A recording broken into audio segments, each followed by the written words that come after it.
Hey everyone, आज मैं explain करने जा रहा हूँ हाल ही में रिलीज हुई एक कोरियन वेब सीरीज को जिसका नाम है स्क्विड गेम।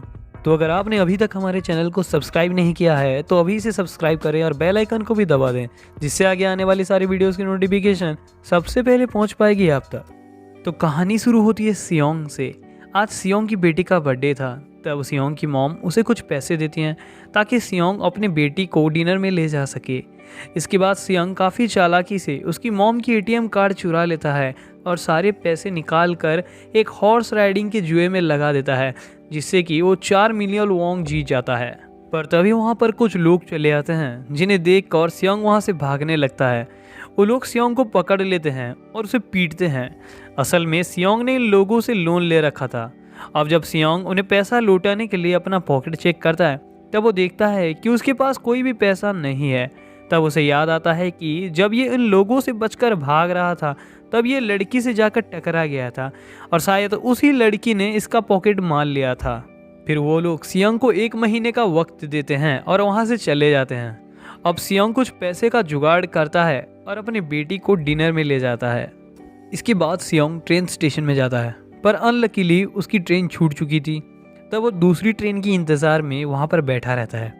तभी अचानक वहाँ पर एक अजनबी आदमी चला आता है। फिर वो अजनबी आदमी सियोंग से कहता है कि क्या तुम मेरे साथ एक गेम खेलना चाहते हो? अगर तुम जीत जाते हो तो मैं तुम्हें 1 लाख वॉन देने वाला हूँ। फिर वो आदमी सियोंग को 1 लाख वॉन दिखाता है, जिसके बाद सियोंग गेम खेलने के लिए राजी हो जाता है। फिर काफ़ी मार खाने के बाद सियोंग आखिरकार इस गेम को जीत जाता है और वो 1 लाख वॉन हासिल कर लेता है। इसके बाद वो अननोन आदमी सियोंग को एक कार्ड देता है और कहता है कि अगर तुम्हें ज़्यादा मनी चाहिए तो तुम इस नंबर में मेरे को कांटेक्ट कर सकते हो। और ये कहकर वो आदमी वहाँ से चला जाता है।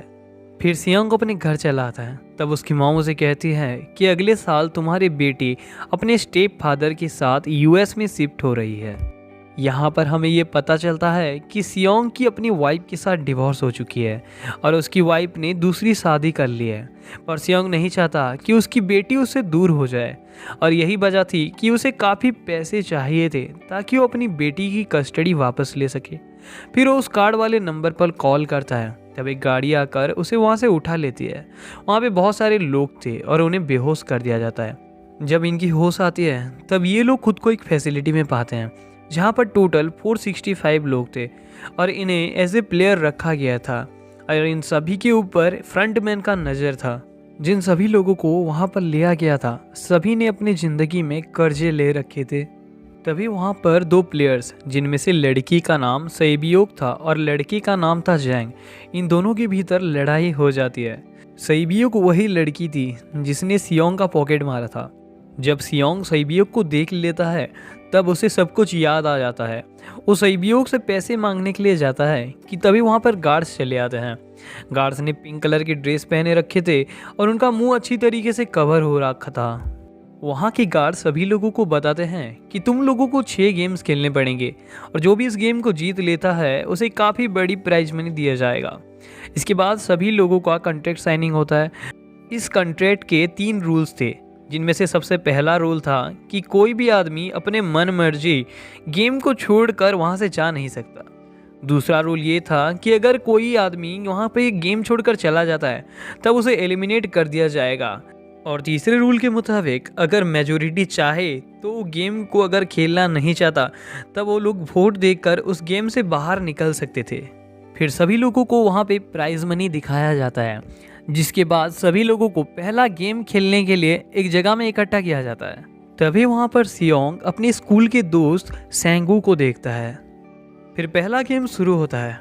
वहाँ पर एक काफ़ी बड़ी डॉल थी और रूल के मुताबिक जब डॉल पीछे मुड़ेगी और गाना गाएगी तब सभी लोगों को आगे आना पड़ेगा, और जब डॉल पीछे मुड़ेगी और कोई भी आदमी हिल रहा होगा तब उसे एलिमिनेट कर दिया जाएगा।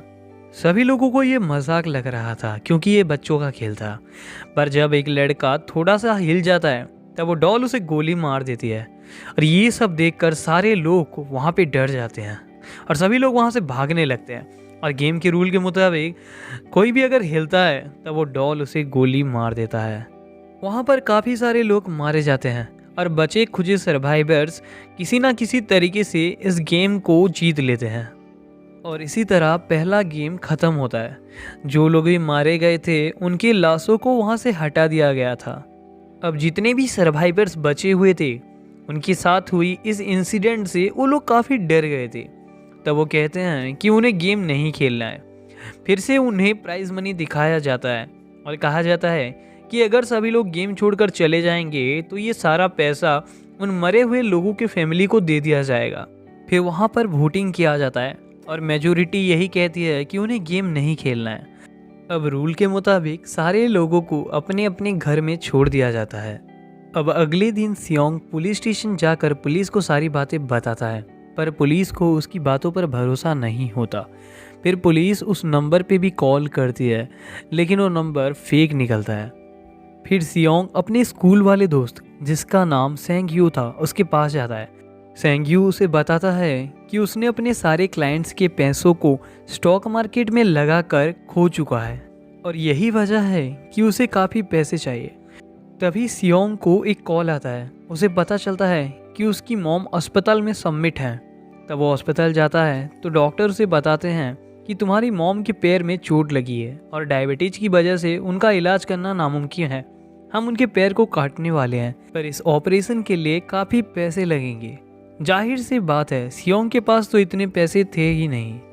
फिर हम अली को देखते हैं जो कि अपने बॉस के पास कुछ पैसे मांगने के लिए गया था।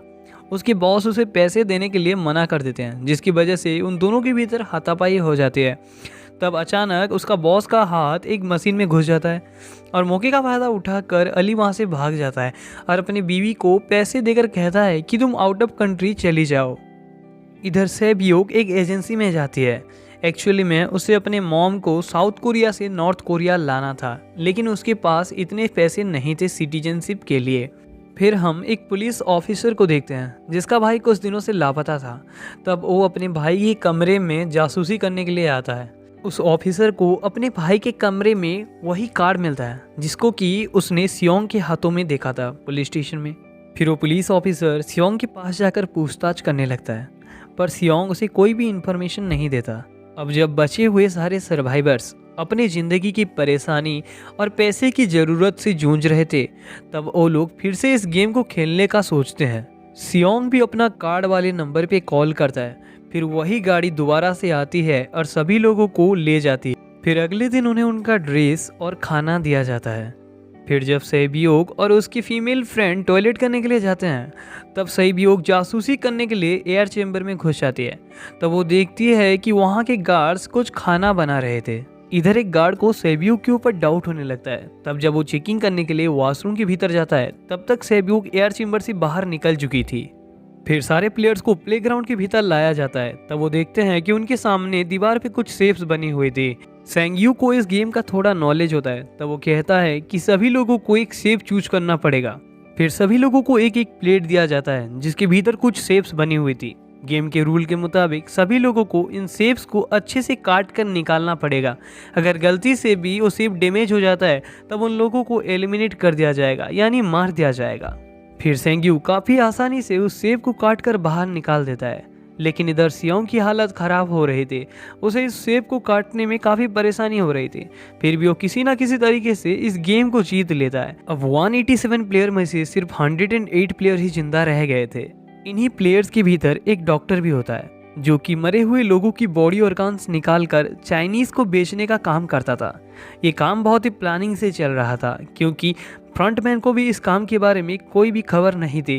ये लोग एक कंट्रोल रूम में अपने ही आदमी को लगाकर सारे फुटेजेस डिलीट करवा देते थे, जिसकी वजह से फ्रंटमैन को भी इनकी खबर नहीं थी। ये गार्ड्स डॉक्टर को पहले से ही गेम के बारे में बता देते थे ताकि वो डॉक्टर सरवाइव कर जाए। फिर एक गार्ड डॉक्टर को कहता है कि आज लोगों को जानबूझकर खाना कम दिया गया है ताकि वो लोग खुद के भीतर लड़ाई करें और जितने भी वीक प्लेयर्स हैं वो मर जाएं। अब वो डॉक्टर जाकर जैंग की गेम में शामिल हो जाता है और नेक्स्ट गेम के बारे में जैंग को सारी बातें बता देता है। अब जब थोड़ी देर के लिए करंट चली जाती है, तब जैंग की गैंग के लोग मिलकर सारे लोगों को मार डालते हैं।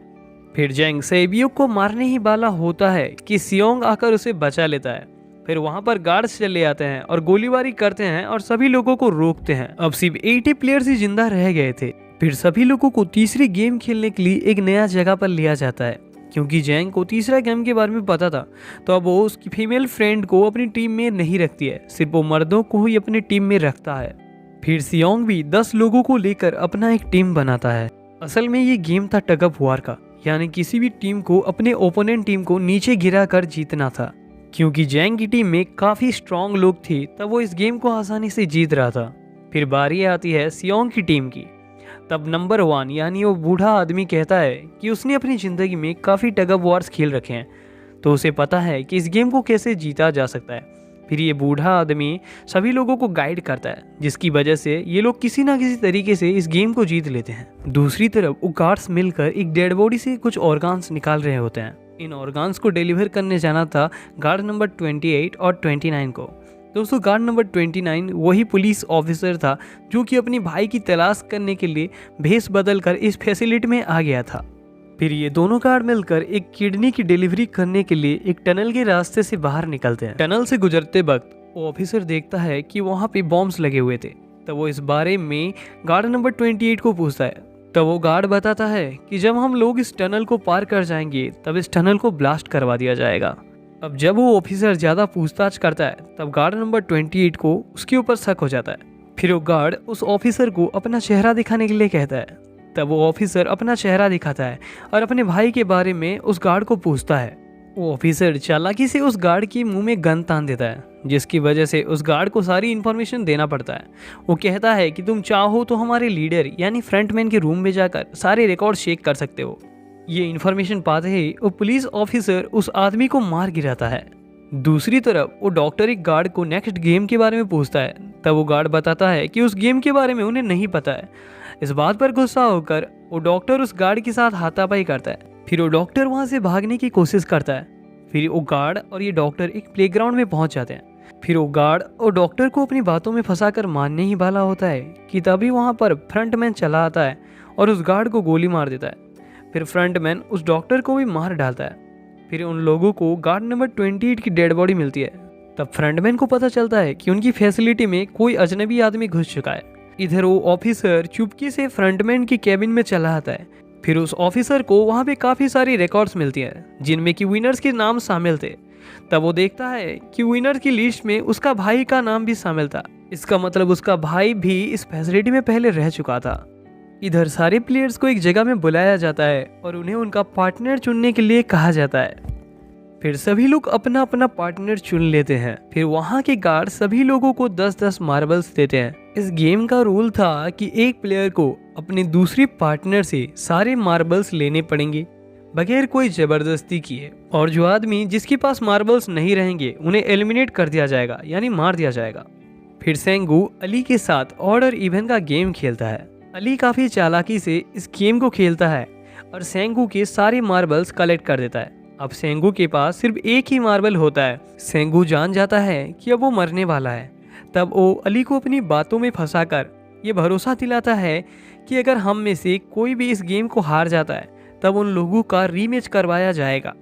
फिर सेंगू धोखे से अली के सारे मार्बल्स बदल देता है और खुद के मार्बल्स लेकर गार्ड को दिखाता है। तब गार्ड उसे छोड़ देता है। जिधर अली अपना मार्बल्स देखता है तब वहाँ पर पत्थर होते हैं। इधर सियोंग और वो बूढ़ा आदमी भी ऑड और इवन का गेम खेलते हैं, पर वो बूढ़ा आदमी काफ़ी चालाकी से सियोंग के सारे मार्बल्स जीत लेता है।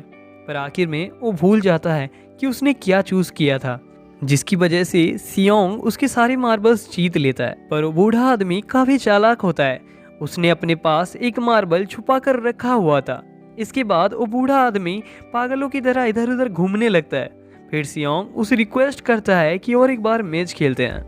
फिर वो बूढ़े आदमी को सियोंग के ऊपर तरस आता है। तब वो अपने सारे मार्बल सियोंग को दे देता है। इधर सेबियोग और उसके फ्रेंड एक रूल बनाते हैं कि जो भी मार्बल को दूर फेंकेगा वही जीतेगा। सेबियोग पहले अपने मार्बल्स फेंकती है, फिर उसका फ्रेंड अपने सारे मार्बल्स नीचे गिरा देती है। तब सेबियोग गुस्सा होकर अपने फ्रेंड को कहते हैं कि चलो और एक बार गेम खेलते हैं। पर उसकी दोस्त उसे बताते हैं कि अगर मैं मर जाती हूँ तो मेरे पीछे रोने वाला कोई भी नहीं है और तुम्हें जिंदा रहना चाहिए क्योंकि तुम्हारा भाई तुम्हारे पास है। क्योंकि उसकी दोस्त ये गेम हार चुकी थी, तब गार्ड्स उसे आकर मार डालते हैं। फिर सारे लोगों की डेड बॉडीज को वहाँ से हटा दिया जाता है। फिर बचे हुए सर्वाइवर्स अपने केबिन में चले आते हैं। तब जैंग देखता है कि उसकी फीमेल फ्रेंड अभी तक जिंदा है। इधर फ्रंटमैन को उस ऑफिसर की आईडी कार्ड मिल जाता है।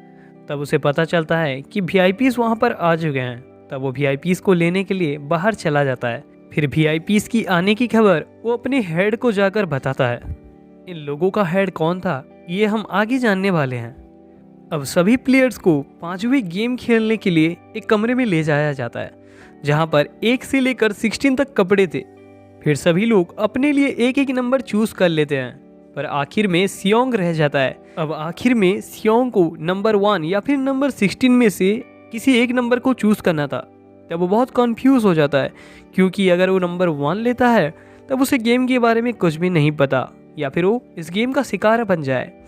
अगर वो 16 लेता है तब उसे आखिर में चांस मिलेगा या नहीं इसका कोई भी गारंटी नहीं था। फिर एक दूसरा आदमी वहाँ पर आता है और कहता है कि मुझे नंबर 1 चाहिए, क्योंकि मैंने अपनी ज़िंदगी में कभी भी नंबर 1 रैंक हासिल नहीं किया है।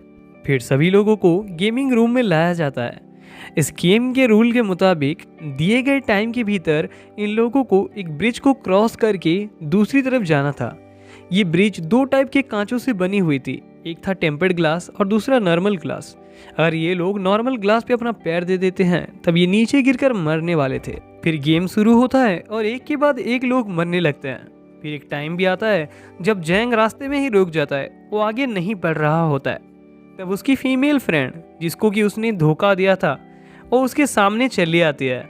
जैंग से बदला लेने के लिए औरत उसे पकड़ लेती है और कांच में कूद जाती है, जिसकी वजह से उन लोगों की मौत हो जाती है। वहाँ पर एक ऐसा भी आदमी होता है जो कि कांच की कंपनी में काम करता था। उसे पता था कि कौन सा टेम्पर्ड ग्लास है और कौन सा नॉर्मल ग्लास है। तब फ्रंटमैन वहाँ की लाइट बंद करवा देता है। अब टाइम भी धीरे धीरे कम हो रही थी और इन्हें कोई भी ग्लास दिख नहीं रहा था। तब सैंगयून उस आदमी को कांच में धक्का दे देता है। फिर सैंगयून, सियोंग और सेब्योक दूसरी तरफ पहुंच जाते हैं, पर कांच फटने की वजह से उन लोगों को काफी चोटें आती है। इधर वो ऑफिसर अपना भेष बदल कर वो वीआईपी के पास जाता है। तब वीआईपी को उसके ऊपर शक होने लगता है। तब वो वीआईपी उसे अपना मास्क उतारने को कहता है। तब वो ऑफिसर अपना मास्क उतारता है, पर वो वीआईपी को बेहोश कर देता है और इस बात का पता लग जाता है फ्रंटमैन को। अब फ्रंटमैन ऑफिसर को देख लेता है और उसका पीछा करता है, और फ्रंटमैन से बचने के लिए वो ऑफिसर तैर के उस आइलैंड के किनारे पहुंच जाता है। फिर फ्रंटमैन और उसके आदमी उसका पीछा करते हैं। इधर वो ऑफिसर अपने डिपार्टमेंट से कांटेक्ट करने की कोशिश करता है, पर उसका कॉल कट जाता है। फिर वो जब सबूत भेजने की कोशिश करता है तब वहाँ पर नेटवर्क नहीं होता है। फिर फ्रंटमैन और उसके आदमी ऑफिसर को पकड़ लेते हैं। उससे बचने के लिए ऑफिसर फ्रंटमैन को गोली चला देता है। फिर फ्रंटमैन ऑफिसर के सामने ही अपना मास्क उतारता है। फिर वो ऑफिसर देखता है कि फ्रंटमैन और कोई नहीं उसका भाई है। फिर फ्रंटमैन उस ऑफिसर के ऊपर गोली चला देता है, जिसकी वजह से वो ऑफिसर खाई में गिर जाता है। इधर सैबियो के पेट में बड़ा सा कांच घुस गया था, जिसकी वजह से उसकी काफी ब्लीडिंग हो रही थी। फिर इन तीनों लोगों को दावत के लिए बुलाया जाता है। तब सर्वेंट्स इनके प्लेट के नीचे एक चाकू रख देते हैं, यानी ये लोग रात में एक दूसरे को मारकर कोई एक विनर बन सकता था। तब सियोंग देखता है कि सैबियो की हालत धीरे धीरे खराब हो रही थी। तब सियोंग कुछ मदद करने के लिए बाहर चला जाता है। जब सियोंग वापस आता है तब देखता है कि सैंगयू ने सैबियो को मार डाला था। इसके बाद सियोंग और सैंगयू को आखिरी गेम यानी 6th गेम खेलने के लिए बुलाया जाता है, जिसका रूल था डू और डाई, यानी मारो या फिर मरो। फिर इन दोनों को ग्राउंड में ले जाया जाता है, जहाँ पर ये लोग एक दूसरे से लड़ने लगते हैं। तभी सैंगयू की हालत धीरे धीरे खराब होने लगती है। तो अब सियोंग उसे कहता है कि चलो हम इस गेम को बंद करते हैं। सैंगयू खुद को ही मार डालता है, जिसकी वजह से इस गेम का विनर बनता है सियोंग। फिर फ्रंटमैन सियोंग की तारीफ करता है। वो कहता है कि तुमने काफी अच्छा खेला। इसके बाद सियोंग को एक गाड़ी में ले जाकर उसके घर में छोड़ दिया जाता है। सियोंग को एक एटीएम कार्ड दिया जाता है। जब वो इसे एक्सेस करता है तब देखता है कि उसके पास 45 मिलियन वॉन है। इसके बाद सियोंग अपने घर में जाता है। तब वो देखता है कि उसकी मॉम की डेड बॉडी पड़ी है। ऐसे ही 1 साल गुजर जाता है और सियोंग ने एक भी पैसा खर्च नहीं किया था। तब उसके पास एक औरत आती है और उसे एक कार्ड देता है। जब सियोंग उस कार्ड के पीछे लिखे हुए एड्रेस पे जाता है तब वो उस आदमी से मिलता है, यानी कि वो प्लेयर नंबर 1 यानी वो बूढ़ा आदमी सियोंग को बताता है कि वो कुछ ही दिनों का ही मेहमान है, इसीलिए उसने इस गेम को डेवलप किया ताकि वो लोगों को मरता हुआ देख सके और एंजॉय कर सके। फिर वो बूढ़ा आदमी कहता है कि तुम्हारे पास जितने भी पैसे हैं वो सारे मेरे हैं, और ये कहते ही वो बूढ़ा आदमी चल बसता है। इसके बाद सियोंग सीधा सेबियो के भाई के पास जाता है और उसे लेकर सेंग्यू के मॉम के पास छोड़ देता है। उस सेंग्यू की मॉम को ढेर सारा पैसा भी देता है। फिर सियोंग उस सिटी को छोड़कर जाने ही वाला होता है कि वो उस आदमी को देखता है जिससे कि उसने पहली बार स्टेशन में मिला था। फिर सियोंग उसका पीछा करता है, लेकिन वो आदमी वहां से बचकर निकल जाता है। इसके बाद सियोंग उस खाड़ के पीछे वाले नंबर पर कॉल करता है और पूछताछ करता है। तब वो लोग सियोंग को धमकाते हैं और कहते हैं कि तुम चुपचाप प्लेन पे बैठ जाओ। सियोंग भी उनकी बात मानकर प्लेन की तरफ बढ़ने लगता है। और दोस्तों, यहीं पर स्क्विड गेम का सीजन 1 खत्म हो जाता है।